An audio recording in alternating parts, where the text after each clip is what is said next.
अस्सलाम वालेकुम बेटा। आज हमने अपना नेक्स्ट टॉपिक स्टार्ट करना है। हमने लास्ट टाइम पढ़ा, नेक्स्ट चैप्टर स्टार्ट किया था लिविंग थिंग्स के बारे में, नीड ऑफ लिविंग थिंग्स। हमें कुछ कुछ चीज़ों के बारे में हमने पढ़ा था कि क्या क्या चीज़ें ज़रूरी होती हैं। फूड ज़रूरी होता है, वाटर ज़रूरी होता है, ठीक है।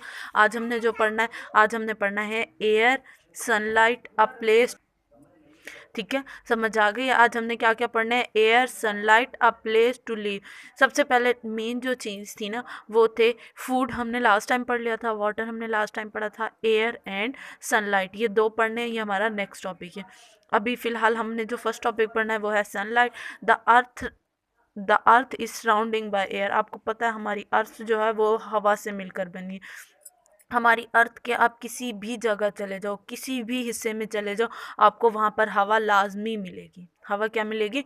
लाजमी। हवा इंसान के लिए नहीं बल्कि जानवरों के लिए भी बहुत ज़रूरी होती है, पौधों के लिए भी बहुत ज़रूरी होती है, क्योंकि आपको पता है जितने भी लिविंग थिंग्स हैं, जानदार चीज़ें, उन तमाम को हवा की ज़रूरत होती है। अब हवा होती क्या है? It is a mixture of extremely important gases such as oxygen, carbon dioxide and nitrogen. हवा मिक्सचर होती है, काफ़ी सारी गैसों को मिला के हवा बनाई जाती है, और हवा उन गैसों से मिलके बनती है जो सबसे ज़्यादा इम्पोर्टेंट होती हैं। आपको पता है ऑक्सीजन के बगैर इंसान ज़िंदा नहीं रह सकते। इंसान ऑक्सीजन को एब्जॉर्ब करते हैं, उसके बगैर ज़िंदा नहीं रह सकते।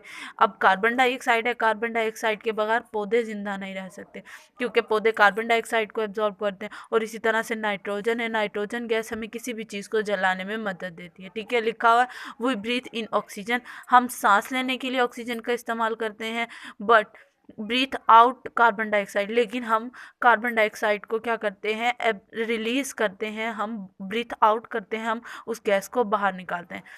Carbon dioxide for photosynthesis to happen. आपको पता है पौधे कार्बन डाइऑक्साइड का इस्तेमाल करते हैं।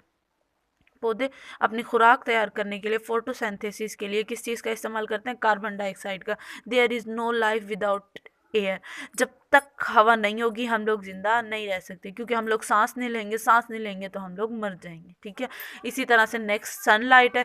The sun is the biggest source of heat and light. सूरज सबसे अहम ज़रिया होता है हीट और लाइट का, क्योंकि आपको पता है दिन के वक्त सूरज हमें लाइट भी देता है, सूरज की रोशनी होती है, और हमें क्या दे रहा होता है? हीट भी दे रहा होता है। सर्दियों के मौसम में, अब जैसे सर्दियाँ हैं तो इस वक्त सबको धूप की ज़रूरत होती है। इस वक्त सबको किस चीज़ की ज़रूरत होती है? धूप की ज़रूरत होती है।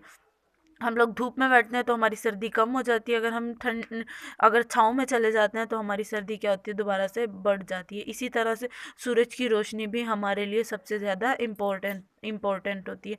All planet use sunlight, sorry, all plants use sunlight. तमाम जानवर सनलाइट का इस्तेमाल करते हैं to make food in our process called photosynthesis. जब फोटोसिंथेसिस का अमल हो रहा होता है, यानी कि उनके अंदर खुराक बनाने का जब अमल हो रहा होता है ना, तो उस दौरान में वो क्या करते हैं? सनलाइट को एब्जॉर्ब करते हैं। किस चीज़ को एब्जॉर्ब करते हैं?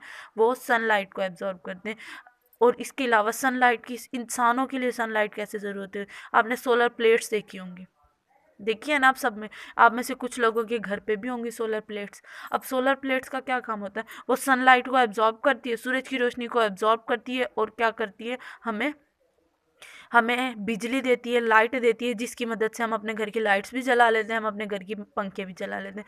सोलर प्लेट्स मोस्टली गर्मियों में लोग इस्तेमाल करते हैं, क्योंकि गर्मियों में पंखे की ज़्यादा ज़रूरत होती है, और लोड शेडिंग ज़्यादा होती है, लाइट बहुत ज़्यादा जाती है, जिसकी वजह से हमें सोलर प्लेट्स की ज़रूरत होती है। सोलर प्लेट्स जब तक धूप होती है उन पर, वो उस वक्त तक काम करती हैं। जैसे जैसे धूप ख़त्म होती जाती है सोलर प्लेट्स काम करना छोड़ती जाती हैं। समझ आ गई? इंसानों के लिए इस तरह से ज़रूरी होती है, इंसानों के लिए इस तरह से ज़रूरी होती है, यानी कि और इसके अलावा सनलाइट के अंदर विटामिन डी मौजूद होता है। क्या मौजूद होता है? विटामिन डी मौजूद होता है, जिसकी वजह से अगर विटामिन डी की कमी हो जाती है तो हमारे सर में दर्द होने लग जाता है, हमारी टांगों में दर्द होता है, हमारे हाथ में दर्द होता है, ठीक है। और अब जैसे जैसे हमें ये विटामिन डी मिलता रहेगा हमारी बॉडी क्या रहेगी? सही रहेगी। Next, a place to live, यानी कि तमाम जानदार, जितने भी जानदार हैं उन तमाम को रहने के लिए जगह की ज़रूरत होती है, घर की ज़रूरत होती है, ठीक है। जहाँ पे वो सेफ रह सकते हैं। उन्हें चाहे वो कहीं भी है, किसी दरख्त पे बनाते हैं, परिंदे आपको पता है दरख्त पे घर बनाते हैं। इसके अलावा शेर है, हाथी है, ज़राफ़ा है, हिप्पो है, ये तमाम जानवर अपने कहाँ घर बनाते हैं? जंगलों में घर बनाते हैं। इसके अलावा फ़िशें, जितनी भी तरह की फ़िश हैं वो तमाम पानी में अपना घर बनाती हैं, और जितने भी तरह के इंसान हैं, ह्यूमंस हैं, वो कहाँ बनाते हैं अपना घर? ज़मीन के ऊपर बनाते हैं। ठीक है, अब देखिए लिखा हुआ है, one important function an organism home to provide the ideal temperature in which the organism can thrive। ठीक है, वो कहता है कि तमाम जितने भी सबसे अहम फंक्शन है ऑर्गेनिजम्स के, वो तमाम आइडियल टेम्परेचर, वो तमाम के तमाम एक आइडिया के मुताबिक टेम्परेचर होता है जिस पे वो अपना घर बना के रहते हैं। आपको पता है इंसान अपना घर, अब अपने घर की हम लोगों ने छत लाजमी बनानी होती है, लाजमी बनानी होती है ना छत। हम अगर छत नहीं बनाएंगे तो ऊपर से धूप आती रहेगी, गर्मियों में हम लोग नहीं रह सकेंगे। इसी तरह से जानवर होते हैं, वो भी अपना घर उसी हिसाब से बनाते हैं। हर किसी को रहने के लिए कोई ना कोई जगह की ज़रूरत होती है। समझ आ गई है? आज हमारा ये टॉपिक कंप्लीट हो गया। नेक्स्ट है, हम नेक्स्ट चैप्टर स्टार्ट करेंगे, करेक्टरिस्टिक ऑफ लिविंग थिंग। ये हम नेक्स्ट टॉपिक में, नेक्स्ट लेक्चर में स्टार्ट करेंगे। अब जो आपने होमवर्क करना है, एयर वाले टॉपिक में से 2 क्वेश्चन करने हैं अपनी मर्जी से। एयर वाले टॉपिक में से अपनी मर्जी से 2 क्वेश्चन करके आओगे। समझ आ गई?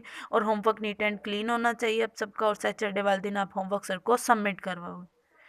अल्लाह हाफिज़।